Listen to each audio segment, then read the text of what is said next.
ভাইরে, নিজের সম্বল নষ্ট কইরা কারো কথা ভাবার কোনো দরকার নাই। ভাই বোন কেউ আপন না। যখনই আপনি দিবেন তখনই আপনি ভালো, যখনই আপনি দিতে পারবেন না তখনই তার কাছে আপনি ভালো হইবেন না। তখন আপনার মুখটাও তারা দেখতে চাইবে না। তখন আপনি যদি জামার বাড়ি থেকে আইসাও পড়েন, তখন আপনার সাথে কথা বলার রুচিও পর্যন্ত তাদের থাকবে না। কারণ হচ্ছে, যতদিন আপনি দিতে পারছেন ঠিক ততদিনই আপনি ভালো ছিলেন, আর যখন থেকে আপনি দিতে পারবেন না তখন থেকে আপনি খারাপ হবেন। এখন কিছু লোক এটা বলবেন যে, না আপু, আমার ফ্যামিলি এরকম না, আমার ভাই বোন এরকম না, তারাও অনেক বেশি ভালো। ভাই, সবাই ভালো, খালি সময়টার একটু পরিবর্তন হইতে দেন, তাদের আসল রূপ দেখতে পারবেন। বর্তমান সময়ে কোনো মানুষের প্রতি ওভার কনফিডেন্স একদমই রাখবেন না, কারণ ওভার কনফিডেন্স মোটেও ভালো না। কারণ হচ্ছে, আমি আমার নিজের অভিজ্ঞতা থেকে বলতেছি, ওভার কনফিডেন্স ভালো না। একটা সময় আমিও বলতাম যে আমার ভাইয়েরা এরকম না, আমার বোন এরকম না, কিন্তু এখন দেখতেছি আমার ভাই বোন যাদের গল্প আমি শুনছিলাম তাদের চাইতেও জঘন্য। আসলে কি জানেন, মানুষ বহুরূপী, মানুষের মুখ চেনা, মানুষ চেনা বড় দায়। এই জন্যই বলবো, কখনোই নিজের সম্বল হারাবেন না। এমনভাবে কাউকে নিঃস্ব হয়ে কারোর জন্য কিছু করবেন না, কারণ মানুষ এগুলো মনে রাখে না। সময়ের সাথে তার পরিবর্তন, তার আচার আচরণ আপনি দেখতে পারবেন।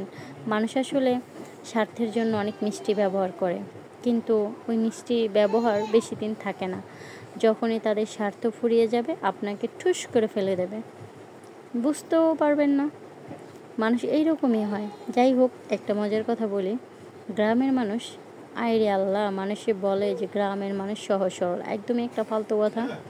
গ্রামের মানুষ হচ্ছে টক্সিক, এতটাই জঘন্য যেটা বলার মতো না। সামান্য গাছের এই আম নিয়েও তারা মারামারি করে, মাথা ফাটাফাটি পর্যন্ত করে। তার চাইতেও বড় কথা হচ্ছে কি, এরা এই সামান্য আম যেটার পিছনে 1 টাকা খরচ নাই, সেই কবে মানে কোন কালে কোন লোকে লাগাইছে, ধরেন যার শ্বশুরেরও শ্বশুর এরকম আর কি, তো অনেক আগেই লাগানো হয়েছে। সেই আমগুলো যখন গাছের মধ্যে ধরে, দেখেন এই সামান্য আম, টাকা লাগতেছে না, জাস্ট গাছ আছে বলে খাওয়া যাচ্ছে। তারপরে এই আম নেওয়া পর্যন্ত মাথা ফাটাফাটি করে গ্রামের মানুষ। প্রচুর পরিমাণ টক্সিক গ্রামের মানুষ। আর আমরা শহরে যারা থাকি তারা বলি কি, না গ্রামের মানুষ অনেক সহজ সরল। ভাই, সহজ সরল বলতে এখন আর কোনো জায়গার মানুষই নেই, নাই গ্রামে নাই শহরে। এখনকার কোনো মানুষই সহজ সরল না। আরও এখনকার মানুষের মধ্যে প্রচুর পরিমাণ প্যাস। কথাটা ছিল আমার একটা আপুর, খুব দুঃখের গল্পটা, সেটা আমি পুরাটা বলতে পারলাম না, আমের কথায় চলে গেলাম।